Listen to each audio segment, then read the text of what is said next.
सबको जय यीशु की। प्रभु यीशु क्रिस्त में प्यारे भाइयों बहनों, नवजीवन का संदेश इस शीर्षक के अंतर्गत प्रतिदिन का ईश्वर का जीवंत वचनों को सुनने के लिए, समझने के लिए, उन वचनों को ग्रहण करते हुए उन वचनों के अनुसार जीवन बिताने की शक्ति, सामर्थ्य, कृपा, अनुग्रह मांगते हुए एक सुंदर आदर्श क्रिस्तीय जीवन बिताने की विशेष कृपा मांगने के लिए मैं आप सभी लोगों का हार्दिक स्वागत करता हूं। आज दिसंबर की 16 तारीख है, मंगलवार का दिन है और आज के दिन में हम सबों के लिए मनन चिंतन करने के लिए विषय दिया है संत मत्ती के द्वारा रचित सुसमाचार अध्याय 21 पद संख्या 28 से 32 का प्रसंग है। इस प्रसंग में दो पुत्रों का उदाहरण हमारे सम्मुख रखते हुए प्रभु हम सबों को एक महत्वपूर्ण बात समझाना चाहते हैं। बात क्या है? यहाँ पर लिखा है, ईसा ने महायाजकों और जनता के नेताओं से कहा, तुम लोगों का क्या विचार है? किसी मनुष्य के दो पुत्र थे। उसने पहले के पास जाकर कहा, बेटा जाओ आज दागबारी में काम करो। उसने उत्तर दिया, मैं नहीं जाऊंगा। किंतु बाद में उसे पश्चाताप हुआ और वह गया। पिता ने दूसरे पुत्र के पास जाकर यही कहा। उसने उत्तर दिया, जी हाँ पिताजी, किंतु वह नहीं गया। दोनों में से किसने अपने पिता की इच्छा पूरी की? अब इस प्रसंग के साथ प्रभु हम सबों से क्या कहना चाहता है? ईश्वर की इच्छा पूरी करने वाला स्वर्ग प्राप्त करेगा। ईश्वर की इच्छा पूरी करना हम सबों का विशिष्ट बुलाहट है। हम ईश्वर में विश्वास करते हैं। इस बात को शब्दों से हम प्रमाणित नहीं कर सकते। हमारा विश्वास हमारे कार्यों के द्वारा, हमारे जीवन के द्वारा प्रमाणित हो जाना चाहिए। पिता ने एक बेटे से जाके कहा, आज दागबारी में जाके काम करो। उसने कहा, मैं नहीं जाऊंगा। लेकिन बाद में उसको पश्चाताप हुआ और वो जाता है, अपनी गलती सुधारता है। पिता की आज्ञा का उल्लंघन उसने किया, लेकिन बाद में पिता की आज्ञाओं को मानने के लिए वो तैयार हुआ और वो गया, पश्चाताप किया, अपने पिता की इच्छा के अनुसार कार्य किया। और दूसरे के पास जब पिता ने कहा, आज दागबारी में जाके काम करो, उसने कहा, जी हाँ पिताजी, जी हाँ उसने कहा, लेकिन कार्यों में कुछ नहीं किया। यानी कि हमारा विश्वास, हमारे क्रिस्तीय जीवन केवल शब्दों पर नहीं, हमारे कार्यों पर निर्भर होना चाहिए। किस प्रकार का जीवन, कितने ईमानदारी का, सच्चाई का, हकीकत का, वास्तविकता का जीवन हम जीते हैं, ये हमारे जीवन में फ़र्क करता है।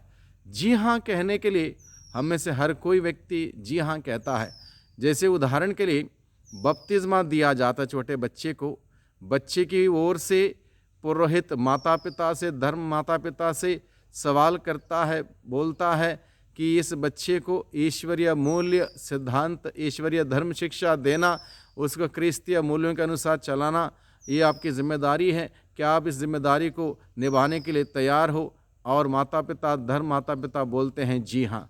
उसके बाद उसी दौरान जलती मोमबत्ती देते हुए पुरोहित कहता है, क्रिस्त की ज्योति ग्रहण कीजिए, इसको जलाए रखना। यानी कि इस बच्चे के जीवन में उस विश्वास का दिया हमेशा जलाए रखना, प्रभु के मूल्य, प्यार, शांति, क्षमा को बरकरार रखना, ये हमारे आपकी जिम्मेदारी है। इसको समझते हो? तो बोलते हैं जी हाँ। और इस प्रकार से जी हाँ हम लोग बहुत बार कहते हैं, चाहे बपतिस्मा का संस्कार हो, विवाह संस्कार ग्रहण करते वक्त, सुख में, दुख में, हार में, जीत में, संकट में, बीमारी में मैं एक दूसरे का उपयुक्त साथी बनकर या संगिनी बनकर रहूँगा, रहूँगी, वादा होता है, जी हाँ होता है। उसके बाद वो जी हाँ कहाँ जाता है? और इस प्रकार से अगर हम हमारे क्रिस्तीय जीवन में, दिन प्रतिदिन के जीवन में विचार करें, जी हाँ कहने वाले हम सभी हैं। जी हाँ कहने वाले हम सभी हैं। प्रभु का वचन कहता है मत्ती का सुसमाचार अध्याय 7 पद संख्या 21 में, जो लोग मुझे प्रभु प्रभु कहकर पुकारते हैं उनमें से सबके सब स्वर्ग राज्य प्रवेश नहीं करेंगे, बल्कि जो मेरे स्वर्गीय पिता की इच्छा पूरी करता है वही स्वर्ग राज्य में प्रवेश करेगा। हम सभी जी हाँ, जी हाँ, जी हाँ बोलते हैं, हर वक्त जी हाँ बोलते हैं। और पास्का समारोह के समान, पास्का जागरण के मिस्सा के समान हम अपनी बपतिस्मा की प्रतिज्ञाओं को दोहराते हैं, नवीकरण करते हैं। और उस दौरान पुरोहित पूछता है कि आप शैतान का परित्याग करते हो? जी हाँ। शैतान के धूमधाम का परित्याग करते हो? जी हाँ। शैतान के धूमधाम और सारे प्रपंचों का परित्याग करते हो? जी हाँ। लेकिन परित्याग करते कुछ नहीं, केवल जी हाँ तक। यानी कि हमारा जीवन हकीकत में खोखला है, केवल शब्द मात्र तक है, शब्द मात्र तक है। प्रभु यीशु यूहन्ना के सुसमाचार अध्याय 14 पद संख्या 15 में कहता है, यदि तुम मुझसे प्यार करोगे तो तुम मेरी आज्ञाओं का पालन करोगे। केवल मैं प्रभु से प्यार करता हूँ, उससे प्यार प्रमाणित नहीं होता। प्रभु की आज्ञाओं का पालन करने से। अब और एक बेटे के पास जाके प्रभु पिता ने कहा, जाओ अपने मेरे दागबारी में जाके काम करो। उसने कहा नहीं, लेकिन बाद में पछतावा किया, गया और काम किया। दूसरे के पास जाके कहा जाऊंगा, जी हाँ कहा, नहीं गया। यानी कि ईश्वर की इच्छा पूरी करना ही हम सबों का परम कर्तव्य है, हमारा धर्म है, हमारी असली इस क्रिस्तीय जीवन है। जी हाँ कह के सब कुछ भूल जाना वो क्रिस्तीय जीवन नहीं है। इसलिए आज के दिन में प्रभु इस छोटे से उदाहरण के द्वारा हम सबों को सिखाता है, हम जी हाँ करने वाले ईसाई ना बने, बल्कि हमारे जीवन में गलती हो भी गई, उसके लिए पछतावा करते हुए, प्रायश्चित करते हुए, पाप स्वीकार करते हुए, फिर से उस कार्य को जो सही नहीं हुआ या टुकरा दिया उसको करते हुए ईश्वर की इच्छा पूरी करने वाला जीवन हम बिताने वाले बन सके। इसलिए आज के दिन में प्रभु हम सबों को बुलाता है कि हम लोग ज़िंदगी में कितनी बार कहाँ जी हाँ बोलते हैं, लेकिन उसके अनुसार नहीं चलते। हम सोचते हैं जी हाँ बोलने से सब कुछ हो गया।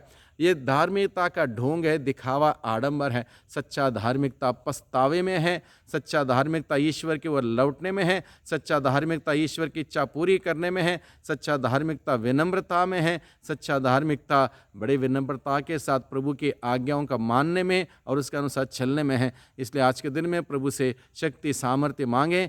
प्रभु जैसे अपने वचनों के द्वारा हम सबों को बताता सिखाता है, उस प्रकार का जीवन हम सभी जीते हुए प्रभु के नाम की महिमा करें, प्रभु की महिमा देखें और प्रभु के और नज़दीक आएँ, आध्यात्मिक जीवन में सुधार लाएं, आध्यात्मिक जीवन में मजबूत हो जाएं। हम जी हाँ तक सीमित ना रहें, वो जी हाँ हमारे जीवन के कार्यों के द्वारा, हमारे जीवन के द्वारा प्रकट हो जाए, ताकि हम प्रभु की सच्ची गवाही बने, सच्ची साक्षी बने। प्रभु की आशीष बरकत हम सबों को निरंतर मिलती रहे। सबको धन्यवाद, सबको जय यीशु की।